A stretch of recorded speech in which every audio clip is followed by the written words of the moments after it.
সুপ্রিয় দর্শক, আসসালামু আলাইকুম। আপনাদের সবাইকে স্বাগত জানাচ্ছি এখনকার আলোচনায়। আপনাদের সঙ্গে আছি আমি সিরাজুল ইসলাম, আর আপনারা আছেন টক উইথ সিরাজের সাথে। দর্শক, চলুন আমরা আজকের আলোচনা শুরু করি। আজকের আলোচনার প্রথম যে বিষয়টা এখানে টানব সেটা হচ্ছে, দুপুরের ভিডিওতে আমি বলেছিলাম যে ইরান কি ক্ষয়ক্ষতি করেছে মার্কিন বাহিনীর মধ্যপ্রাচ্য অঞ্চলে, তার একটা তালিকা দিয়েছিলাম। এখন তালিকা দেব ইরানের হাতে এই যে ক্ষয়ক্ষতি হলো তার মূল্য কত। ইরান বলছে 2600 কোটি ডলারের 2600 কোটি ডলারের ক্ষতি হয়েছে। কোনটার মূল্য কত সেটার একটা মোটামুটি তথ্য আমি আপনাদেরকে এখানে দেওয়ার চেষ্টা করব। আর এই যে ইরান এবং আমেরিকার মধ্যে গত 2 দিন ধরে যুদ্ধ বন্ধ রয়েছে, এই যুদ্ধ বন্ধ থাকার মানে কি?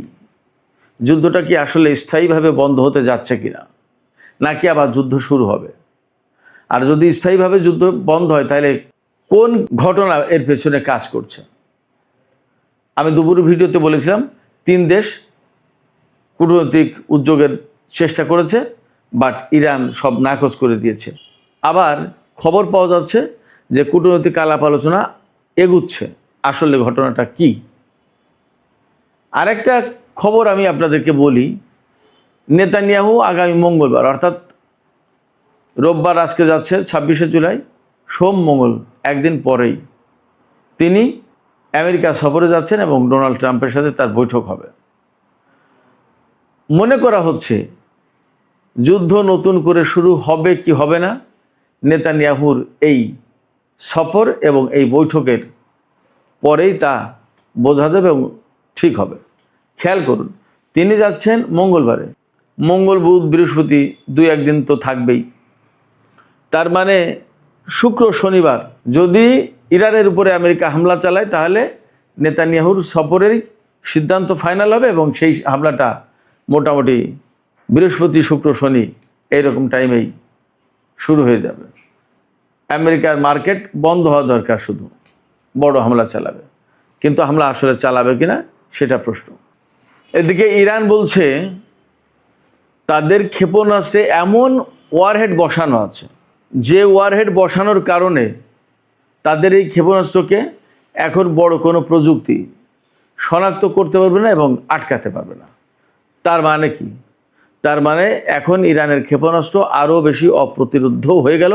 তার নমুনা সম্ভবত আমরা জর্দান, কুয়েত, বাহরাইন বিভিন্ন জায়গায় দেখলাম গত কিছুদিন। আরেকটি খবর আছে, সৌদি আরব থেকে নাকি 500 মার্কিন সেনা সৌদি সরকারকে না বলেই চলে গেছে। এটা নাকি বলছি, একদম কনফার্ম খবর না, সামাজিক মাধ্যমে আমি খবরটা দেখলাম। এই খবরের সত্যতা নিয়ে এখনও আমি শিওর না, বাট খবরটা দেখেছি তাই আমি আপনাদেরকে শুধু জানালাম। সর্বশেষ আর একটা বিষয় নিয়ে আমি আজকের ভিডিওতে আলোচনা করব, সেটা হচ্ছে ইউক্রেন ইরানের একটি জাহাজে হামলা করেছে। আপনারা জানেন কাস্পিয়ান সাগরে।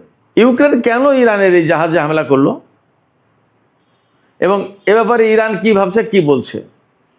যুদ্ধ কি তাহলে ইউক্রেন রাশিয়া এই পর্যায়ে চলে যাবে? ইরানের এই যুদ্ধ, তার মানে যুদ্ধ কি আরও ছড়িয়ে পড়ছে এবং এই যুদ্ধ আসলে বিস্তৃত হয়ে কত দূর যাবে, এ প্রশ্ন কিন্তু আসছে। আর একই সাথে জানিয়ে রাখি, তেলের দাম কিন্তু $100 উপরে ব্যারেল প্রতি। এখন যুদ্ধের যে পরিস্থিতি তাতে মনে হচ্ছে বাব আল মানদেব প্রণালী থেকে সুদূর কাস্পিয়ান সাগর, বিরাট বিশাল অঞ্চলে কি যুদ্ধ ছড়িয়ে পড়ছে বা ছড়িয়ে পড়লো। সুপ্রিয় দর্শক, চলুন আমরা বিস্তারিত আলোচনা করি। আর তার আগে বলে রাখি, ভিডিও যদি ভালো লাগে তাহলে লাইক কমেন্ট শেয়ার করবেন এবং চ্যানেলটি সাবস্ক্রাইব করে সাথেই থাকবেন। দর্শক, চলুন আমরা বিস্তারিত আলোচনা করি।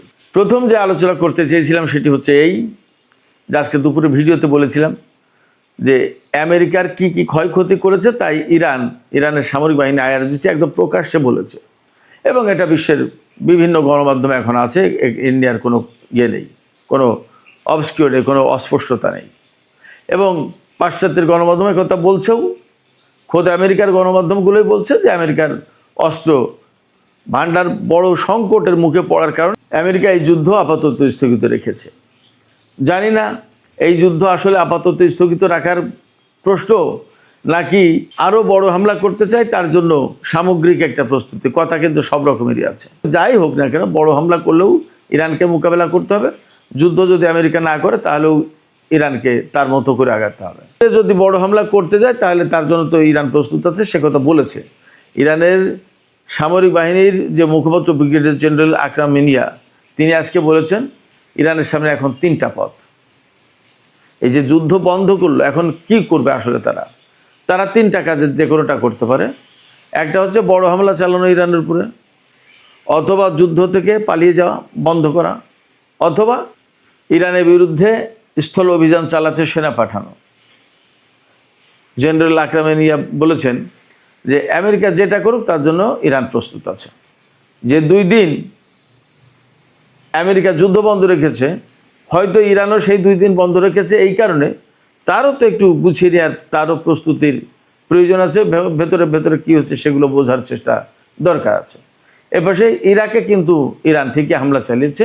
ইরাকের এরবিল এলাকায় মার্কিন যে সমস্ত স্থাপনা, যে সমস্ত অস্ত্র মোতায়েন ছিল বা যে সমস্ত ঘাঁটি, ওখানে প্রচুর গোয়েন্দা ঘাঁটি এবং প্রশিক্ষণ কেন্দ্র অনেক কিছু আছে।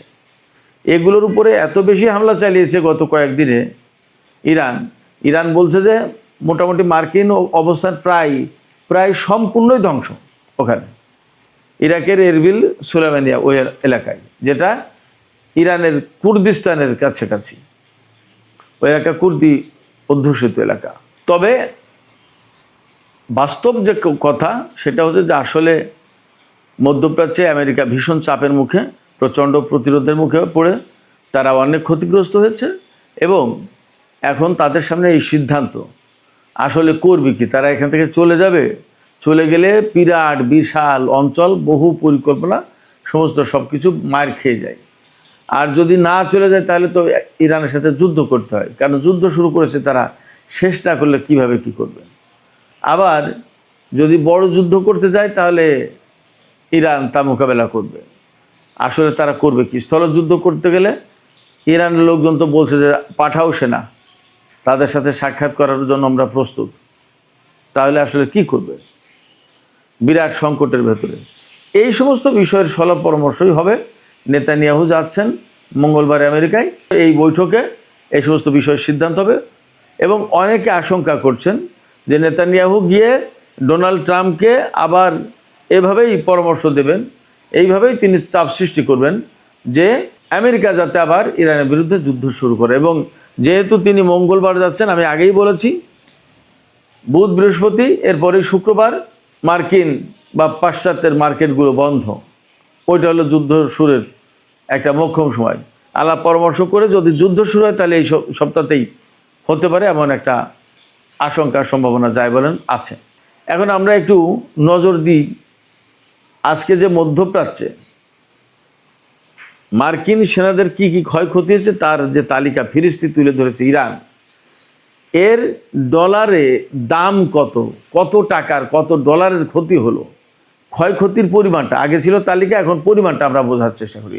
আমি আগেই বলেছি, ইরান বলেছে যে তাদের হিসাবে অত্র অঞ্চলে আমেরিকার অন্তত 2600 কোটি ডলারের ক্ষয়ক্ষতি হয়েছে। এর ভিতরে মোটা দাগে কি কি, এয়ার ডিফেন্স এবং রাডার সিস্টেম, এ খাতে ক্ষতি হয়েছে 750 কোটি ডলার, 7.5 বিলিয়ন ডলার, 750 কোটি ডলার। লজিস্টিক্স, ওয়্যারহাউস অর্থাৎ গুদাম, অস্ত্রের গুদাম এবং অবকাঠামো, এই যে ক্ষয়ক্ষতি হয়েছে এই 3 খাতে তার পরিমাণ হচ্ছে 6.8 বিলিয়ন ডলার, তার মানে 680 কোটি ডলার। এরপরে বিমান, ড্রোন এবং হেলিকপ্টার, এগুলোতে কি পরিমাণে ক্ষয়ক্ষতি হয়েছে, এখানে ক্ষয়ক্ষতি হয়েছে 3.5 বিলিয়ন ডলার, মানে 350 কোটি ডলার। আর কমান্ড সেন্টারে ক্ষয়ক্ষতি হয়েছে 2.8 বিলিয়ন, মানে 280 কোটি ডলার। আমেরিকা কল্পনাও করতে পারেনি যে তাদের এত মারাত্মক ক্ষয়ক্ষতি হবে। তারা তো প্ল্যান করেছিল, ভেবেছিল যে 2-3 দিনের ভিতরে ইরানের সরকার পরিবর্তন করে দেবে, অন্যরকম মজমাস্তি করে ডোনাল্ড ট্রাম্প একটা বীরের বেশে চীন সফরে যাবে যে তোমার বন্ধু দোস্তকে একদম ধসিয়ে দিয়েছি। কিন্তু সেটা হয়নি এবং আর হবেও বলে মনে হচ্ছে না।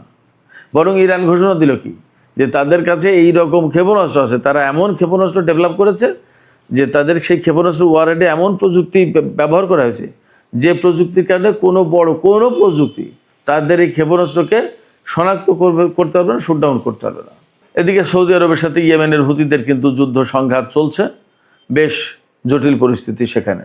সুপ্রিয় দর্শক, আরেকটি বিষয় বলেছিলাম, ইউক্রেন ইরানের একটি বাণিজ্যিক জাহাজে হামলা চালিয়েছে কাস্পিয়ান সাগরে। কাস্পিয়ান সাগর হচ্ছে ইরানের একেবারে উত্তরে।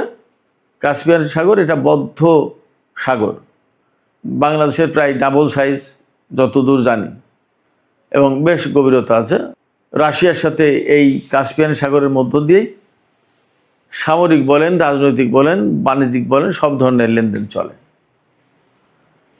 ইউক্রেন যে জাহাজে হামলা চালিয়েছে, ইরান বলছে আমাদের বাণিজ্যিক জাহাজ, আর ইউক্রেন বলছে যে ইরান থেকে রাশিয়াতে ক্ষেপণাস্ত্র বা ড্রোন পাঠানো হয়, এই রকম একটা ড্রোন বা ক্ষেপণাস্ত্রবাহী জাহাজে হামলা চালিয়েছে তারা। ওই হামলায় একজন ইরানি নাবিক নিহত হয়েছেন এবং একজন আহত হয়েছেন।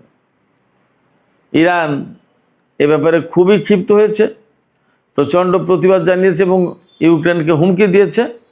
আর ইরানে নিযুক্ত ইউক্রেনের যে রাষ্ট্রদূত তাকে তলব করেছে, তাকে শাসিয়েছে, তাকে বকাবকি করেছে বা গরম নজরে তার দিকে তাকিয়ে কথা বলেছে ইরান। এটা ঠিক করে এর প্রতিশোধ কিন্তু তোমাদেরকে নিতে হবে।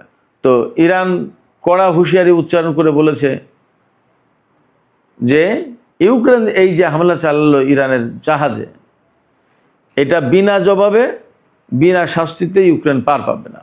এবং ইরান এও হুমকি দিয়েছে যে ইউক্রেন এই হামলা চালিয়ে এই যুদ্ধের পরিধি আরও অনেক বেশি বিস্তৃত করে তোলার ব্যবস্থা করলো, মানে যুদ্ধ অনেক বেশি ছড়িয়ে দেওয়ার ব্যবস্থা করলো।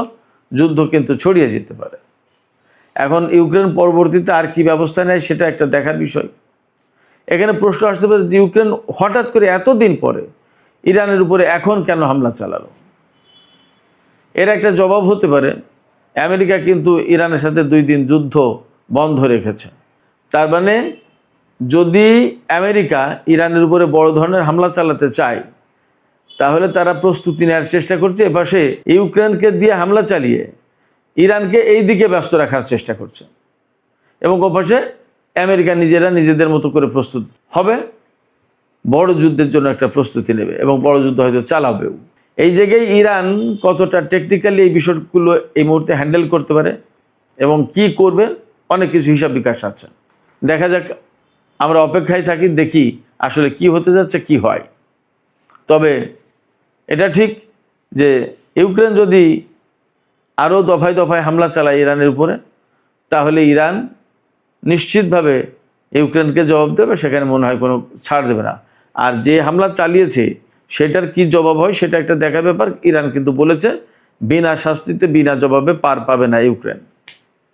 যদি এই যুদ্ধ অনেক বেশি মাত্রায় ছড়িয়ে পড়ে, তাহলে কিন্তু এই যুদ্ধ ইউরোপের অনেক অঙ্গনে ছড়িয়ে পড়ার একটা আশঙ্কা থাকে, এবং রাশিয়া, ইরান, ইউক্রেন এরকম একটা প্রেক্ষাপট চলে গেল, যুদ্ধের বহুমাত্রিকতা পেয়ে গেল। এই জায়গা থেকে ধীরে ধীরে ধীরে ধীরে আরও বড় পরিসরে যদি ছড়িয়ে যায়, তাতেও কিন্তু অবাক হওয়ার কিছু থাকবে না। এর অনেক কিছু নির্ভর করছে ইউক্রেনের উপরে। সুপ্রিয় দর্শক, এখনকার আলোচনা এখানে শেষ করতে চাই। আলোচনা শেষের আগে আপনাদের কাছে জানতে চাই, আপনাদের মতামত বুঝতে চাই, শুনতে চাই। এই যে ইউক্রেন ইরানের বাণিজ্যিক জাহাজে হামলা চালালো, এবং তাও কাস্পিয়ান সাগরে, হরমুজ প্রণালী, বাব-আল মানদেব প্রণালী, যেখানে দুটো ইরানের দক্ষিণে দুটো সাগর, গুরুত্বপূর্ণ তেল রুট, জ্বালানি রুট, বাণিজ্য রুট, এই দুটো রুট যখন কলাপস বন্ধ হয়ে গেছে, তখন আরেকটা সাগরে এই যুদ্ধ টেনে আনতে যাচ্ছে কিনা ইউক্রেন। আপনাদের কি মনে হয় যে যুদ্ধবিরতি দিয়ে আমেরিকা ওপাশে নিজে নিজে গুছিয়ে নেওয়ার চেষ্টা করছে এবং ইউক্রেনের সাথে ইরানকে যুদ্ধে ব্যস্ত রাখার চেষ্টা করছে? এইরকম কোনো কৌশল আছে কিনা আপনাদের কি মনে হয়? আপনাদের মতামত জানিয়ে কমেন্টে লিখতে পারেন। আর ভিডিও ভালো লাগলে লাইক, কমেন্ট, শেয়ার করবেন এবং চ্যানেলটি সাবস্ক্রাইব করে সাথেই থাকবেন। দর্শক, এখনকার আলোচনা এখানে শেষ করছি। আপনারা সবাই অনেক অনেক ভালো থাকুন। আল্লাহ হাফেজ।